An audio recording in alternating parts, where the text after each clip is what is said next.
عمرك سألت نفسك ليه اي سي ميلان وانتر ميلان عندهم نفس الملعب وبيتغير اسمه كل ماتش؟ القصة بدأت سنة 1899 لما تأسس نادي ميلان على ايد 12 مؤسس من ضمنهم 2 انجليز. كل حاجة كانت ماشية تمام والنادي بيكسب بطولات لحد ما سنة 1908 طلع قرار ان هيبقى فيه بطولتين في ايطاليا، واحدة اسمها البطولة الإيطالية وواحدة اسمها البطولة الفيدرالية. البطولة الإيطالية دي من قوانينها إن مفيش ولا لاعب غير إيطالي يشارك فيها، والبطولة الفيدرالية كان من قوانينها إن مسموح لأي لاعب غير إيطالي إن هو يشارك فيها.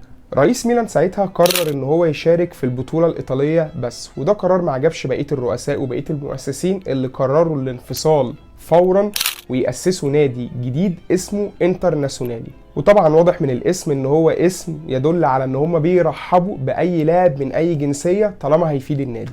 وبدأ النادي مسيرته من سنة 1908 واخد ملعب صغير في مدينة ميلانو، وكان هو ملعبه الرئيسي اللي بيلعب عليه الماتشات كلها. وبعد 41 سنة وسنة 1949 تحديدا رؤساء انتر ميلان خدوا بعضهم وطلعوا على البلدية بتاعت ايطاليا، قالوا لهم احنا عايزين نلعب على ملعب السانسيرو زي اي سي ميلان.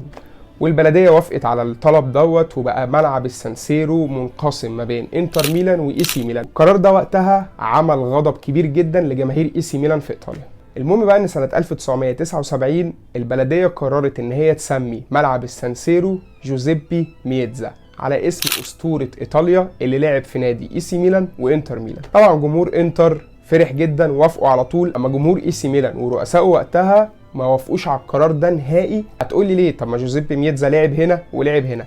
جوزيبي ميتزا ما لعبش في اي سي ميلان قد ما لعب في انتر ميلان، واغلب تاريخه عمله مع انتر ميلان، وجماهير انتر ميلان بتعتبره اسطوره النادي الاولى والاخيره. لكن جماهير ميلان شايفين انه لاعب زي اي لاعب عدى على النادي قبل كده.